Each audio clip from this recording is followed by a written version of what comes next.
Bom, a gente vem praticamente na sequência do Prime Time aqui, onde foi dado o Breaking News com esse anúncio, então a gente já vai direto para a análise. Roberto, o tarifaço veio para ficar ou tem espaço ainda para algum tipo de negociação?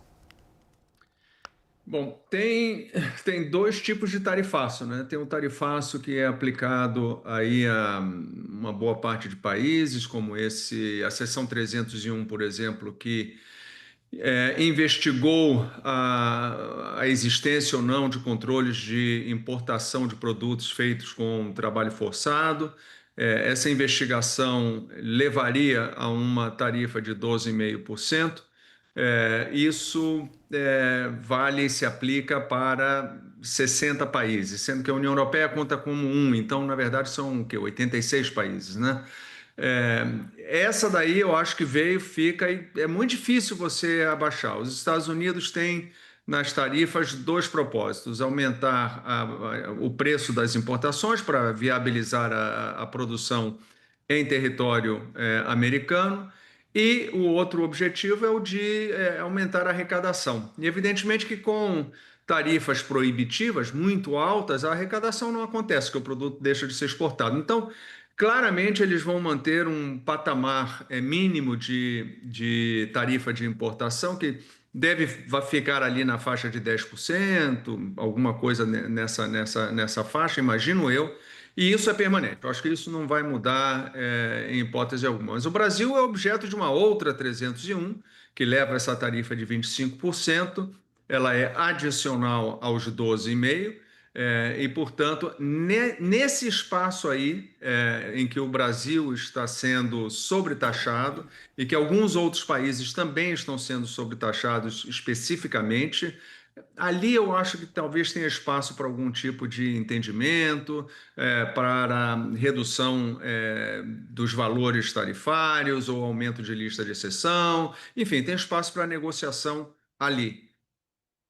Agora, vamos só, antes de continuar, chamar agora sim o nosso repórter em Brasília, né? Porque após o anúncio do tarifaço, tem essa expectativa toda agora da resposta do governo brasileiro, né? Por isso que a gente vai chamar o Danilo Moliterno ao vivo de Brasília para saber já a quente. Danilo, boa noite. Essa reação ali, o que está tramando ali o Palácio do Planalto, Itamaraty e o MDIC em relação a esse tarifaço, Danilo? Boa noite, Caio, e a todos que estão conosco aqui no WW. Até esse momento, a gente não tem uma resposta oficial ainda por parte do governo brasileiro, até porque estamos ainda no momento em que essa chamada com Jamieson Greer, em que os detalhes são anunciados com relação a esse tarifaço, ainda está acontecendo. Então, o Palácio do Planalto ainda em compasso de espera para que tenha o seu posicionamento. Vale a gente mencionar que, ao longo de todo o dia, o governo brasileiro evitou publicamente falar sobre esse tema, até porque, segundo a Secretaria de Comunicação Social, a gente conversa aqui nos bastidores, a ideia é concentrar essa resposta por aqui, no Palácio do Planalto, na SECOM. Então, a gente fica de olho nos próximos instantes para qualquer defesa, para qualquer resposta por parte do governo brasileiro. E aí vale a gente falar um pouquinho mais sobre este anúncio, portanto, nessa chamada que a gente tem junto à imprensa de Jamieson Greer, o chefe do USTR.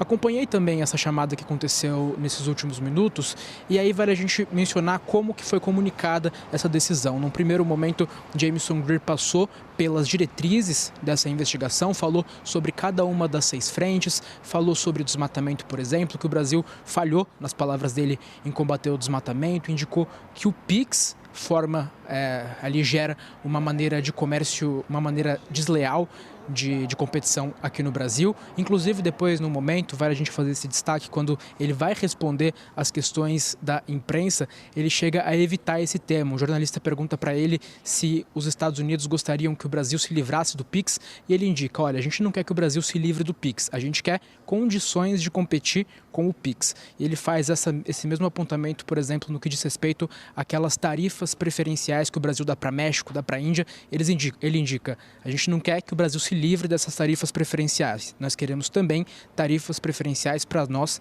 Estados Unidos. E aí faço um último destaque, Caio, dessa chamada com Jamieson Greer, no momento em que ele é questionado sobre as negociações com o governo brasileiro. Ele indica que nesse ano de negociação junto ao governo brasileiro, não viu o governo brasileiro receptivo a essas negociações. Ele indica que só viu o governo de fato mais engajado, o governo brasileiro mais engajado nessas negociações nas últimas 6 semanas. Essa, portanto, a percepção de Jamieson Greer, um destaque que faço. E agora a gente mencionar por último que ele já faz esses primeiros apontamentos de quais podem ser exceções, falando sobre café e carne.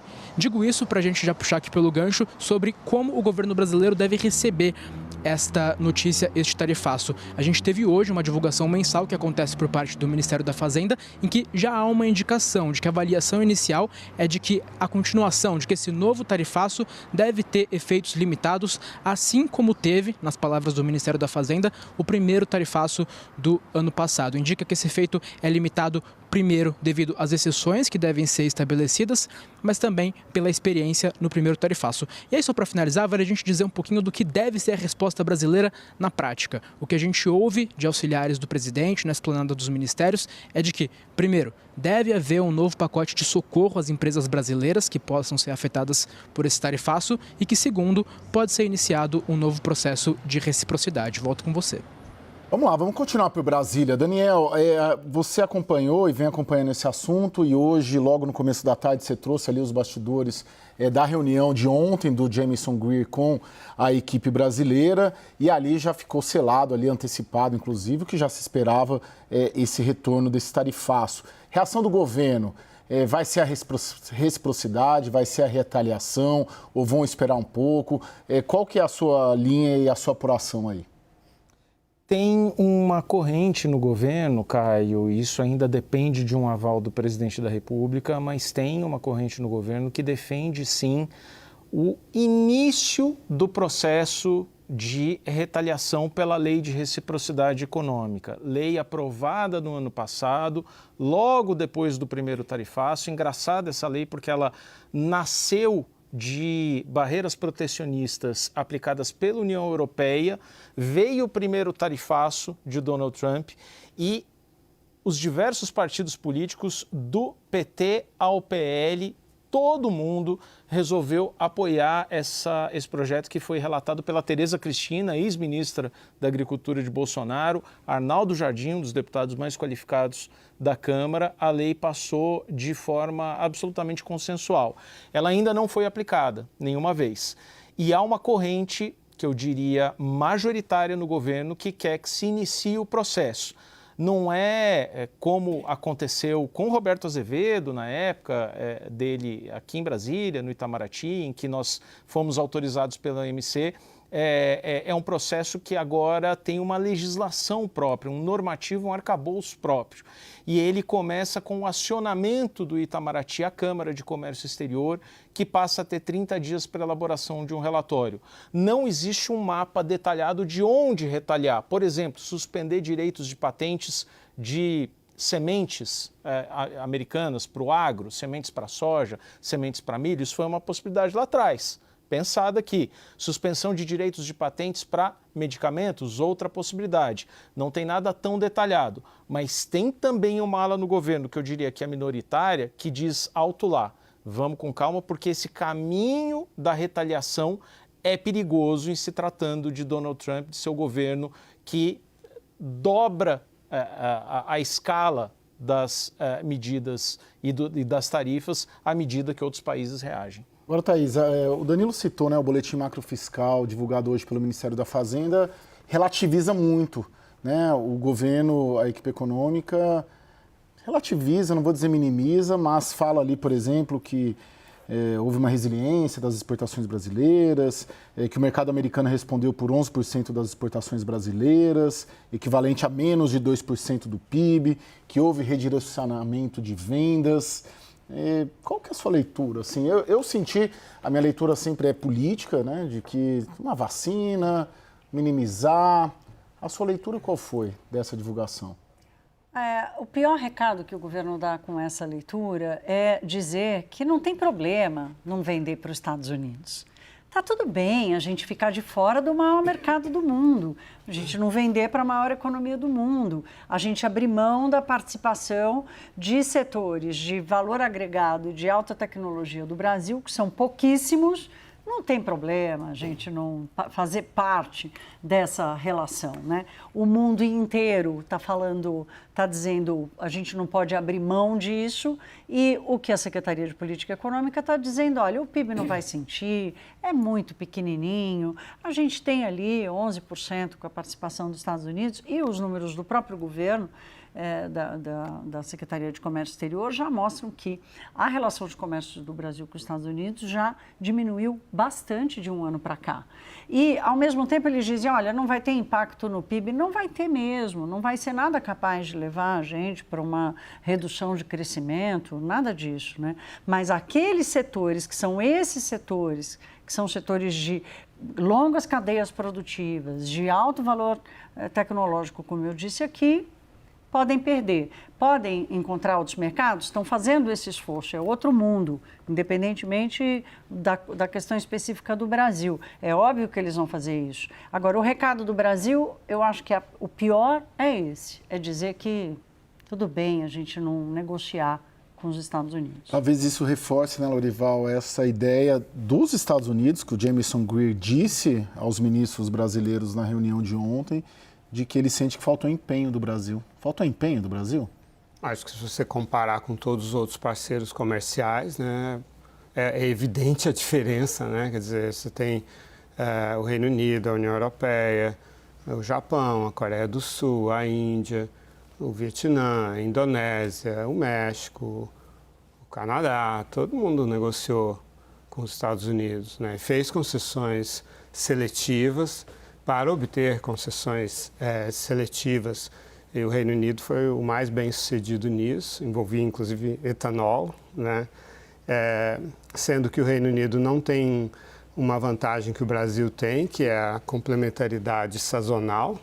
Quando tem safra de etanol aqui, não tem nos Estados Unidos e vice-versa. Então faz todo sentido facilitar esse comércio. Até 2020 era facilitado, expirou a cota e o Brasil não renovou. E a União Europeia, por exemplo, que tinha uma tarifa de 20%, os Estados Unidos caiu para 15%, tinha uma ameaça de ir para 30%, conseguiu 15%, o Japão era 24%, conseguiu 15%. O Reino Unido conseguiu as maiores concessões porque foi quem foi mais ágil na negociação e tinha déficit, assim como o Brasil. Você lembra, a posição do Reino Unido era igual à do Brasil, uma tarifa inicial de 10% porque tinha déficit com os Estados Unidos. Mas multiplicou por 13 a importação de carne bovina dos Estados Unidos, de 1.000 para 13 mil toneladas, retirou o tributo sobre Big Techs, mesmo que o Brasil tem, né, de 15%, foi lá e conseguiu, por outro lado, exportar tudo, continuar exportando com tarifa zero, 100 mil automóveis por ano, que é o que eles exportavam, né, e seguiram com uma tarifa baixa, né. O Brasil tem muito mais gordura para queimar, tem tarifas muito mais altas do que a União Europeia, do que o Reino Unido, e não se mexeu para isso, né. Então, deixou que isso se arrastasse, que isso crescesse, que isso tomasse, num dado momento, uma conotação política. Do ponto de vista dos Estados Unidos, hoje isso não tem uma conotação política, é uma questão comercial, né? Puramente. É o Brasil que está interessado em dar uma conotação. O Brasil, que eu digo, é o governo brasileiro, né? Em dar uma conotação política. O Keir Starmer é do Partido Trabalhista, né? De esquerda. Ele era muito mais criticado pelo presidente Trump, primeiro-ministro britânico, do que o presidente Lula. No entanto, ele impediu que isso se politizasse, foi discreto, negociou tecnicamente. O tarifaço foi dia 2 de abril, em maio eles fecharam um acordo. Não deixaram que a coisa crescesse, se tornasse um grande irritante. É claro que aí você tem que enfrentar setores. Então, o Reino Unido produz 700 a 900 milhões de litros de etanol por ano. O mercado é de 1 bilhão e 400 milhões. Então, agora, esses produtores de etanol do Reino Unido têm que competir com os produtores de etanol dos Estados Unidos, que tem uma taxa de 2,5% sobre o etanol dos Estados Unidos, né? A nossa é de 18%, que é do tarifa externa comum. Então, haveria muita margem para negociar, mas o Brasil tem um protecionismo muito arraigado, tem setores que falam muito alto, né, e que conseguem com que o governo brasileiro aceite sacrificar outros setores, porque é isso que vai acontecer. Os setores mais competitivos, que exportam mais valor agregado, são castigados pelo Brasil para continuar protegendo os setores ineficientes. Essa é a equação.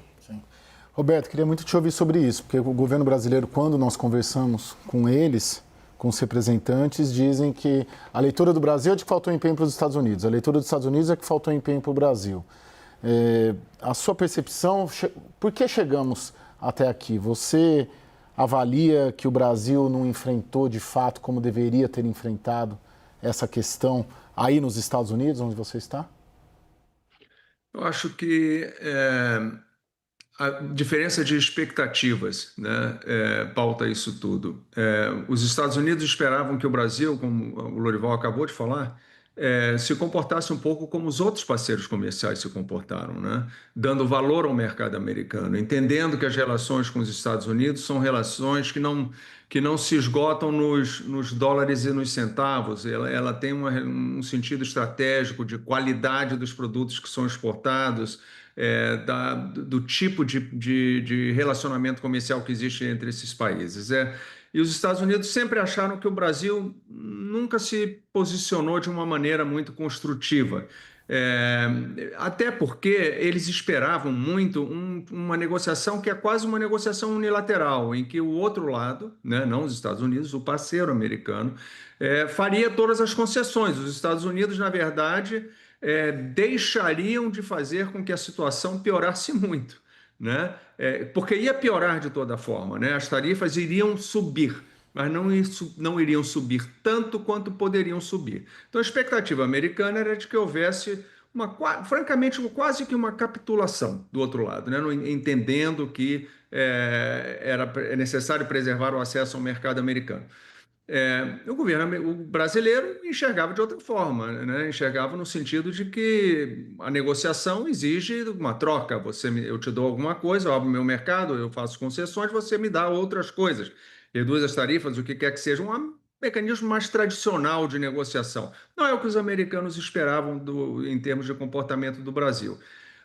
Somando a tudo isso, ainda tem um elemento político, o elemento de que descobriu-se no Brasil em um determinado momento que brigar com os Estados Unidos, invocar o discurso da soberania, e agora estamos falando aí de reciprocidade, não sei o que, parará, isso rende pontos de opinião pública e no contexto eleitoral, né? E isso é muito preocupante, porque um pouco a situação é que abrir mão do mercado americano voluntariamente, no sentido de não fazer um esforço muito grande para poder tentar manter, é de uma miopia extraordinária.